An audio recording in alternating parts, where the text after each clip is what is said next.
Lá vou eu corrigir minha tarefa. Beleza, galera? Vamos dar início então à correção do segundo módulo, que começou diferente. A gente já começou com a tela do GeoGebra aberta, então vamos mostrar como é que se resolve essa primeira tarefa. Então eu já tinha mostrado mais ou menos para vocês como é que a gente marcava esses pontos. Então vamos lá. Para a primeira situação, a gente tem que se lembrar de que uma mesa comportava duas cadeiras. Então, para uma quantidade de mesas igual a 1, eu comportava duas cadeiras. Para uma quantidade de mesas igual a 2, 4 cadeiras. Duas cadeiras de uma mesa, mais duas cadeiras de outra. Para uma quantidade de mesas igual a 3, 6, 4, 8. E aí eu já deixei aqui indicado, para ficar mais fácil na hora de corrigir, para vocês corrigirem também. Então tá aqui o esboço do gráfico, certo? Por exemplo, a gente pode ver aqui, quantidade de mesas 10, e quantidade de cadeiras vai ser então igual a 20. E para mesa com 4 cadeiras, esse outro gráfico aqui. Beleza? Então era só para fazer isso, é só para vocês verem uma maneira diferente de representar aqueles valores. Então a gente pode representar por uma tabela e a gente também pode representar por um gráfico. Agora vamos dar início à correção da segunda tarefa. Pessoal, então dando início à correção da segunda tarefa, era para estabelecer as quantidades de cadeiras para as seguintes quantidades de mesa. Então a gente tinha lá quantidade de mesas 1, 10, 50, 100, 200 e N, e a quantidade de cadeiras varia, né, conforme o nosso exemplo 1 e o nosso exemplo 2. Então, para uma quantidade de mesas igual a 10, a gente sabe que a gente consegue colocar 20 cadeiras. Já na segunda tabela, com uma quantidade de mesas igual a 10, a gente consegue acomodar 40 cadeiras. Bom, da onde saiu esse 20? Lembra que a gente percebeu que a quantidade de cadeiras era sempre o dobro da quantidade de mesas? Era sempre 2 vezes maior, porque cada mesa comporta 2 cadeiras. Então, para 50 mesas, qual que é o dobro de 50? 100. E para a segunda tabela, a gente percebeu que era o quádruplo, era sempre 4 vezes maior. Qual que é o quádruplo de 50? 50 vezes 4 é igual a 200. Para 100, 100 vezes 2, 200. E para a segunda tabela, 100 vezes 4, 400. Para 200 mesas, 400 cadeiras. E na segunda tabela, para 200 mesas, 800 cadeiras. E aí, para uma quantidade n, então repara, a gente sempre pegou a quantidade de mesas e multiplicou por 2 na primeira tabela. Na segunda tabela, a gente pega a quantidade de mesas e multiplica por 4. Então, para uma quantidade qualquer de mesas, a gente coloca esse n para representar essa quantidade qualquer. A quantidade de cadeiras vai ser igual a esse n, ao número de mesas, vezes 2. E para a segunda tabela, número de mesas, n vezes 4.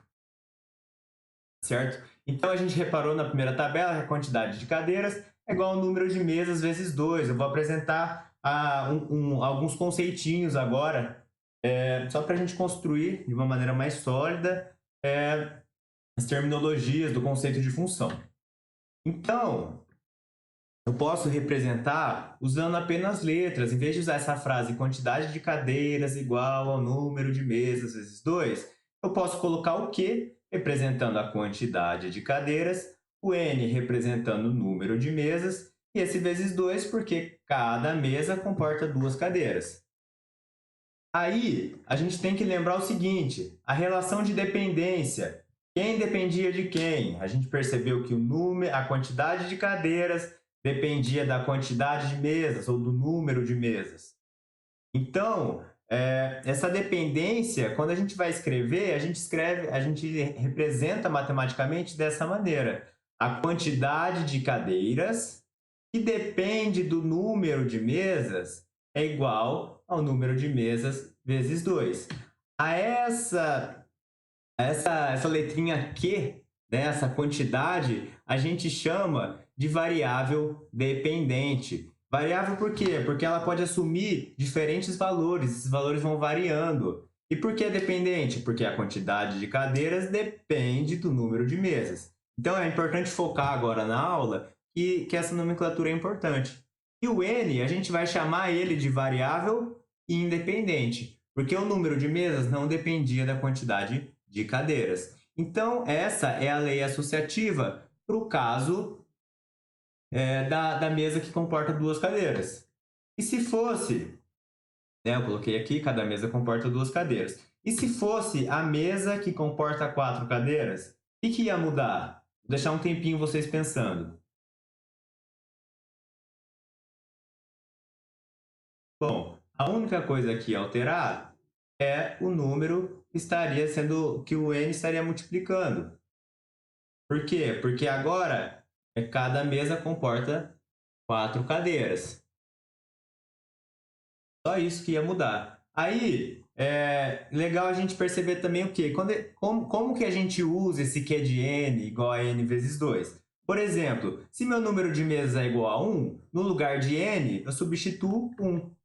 Então, para n igual a 1, o meu Q de 1, ou seja, a quantidade de cadeiras de uma mesa vai ser igual ao n vezes 2. O n, no nosso caso, é o 1.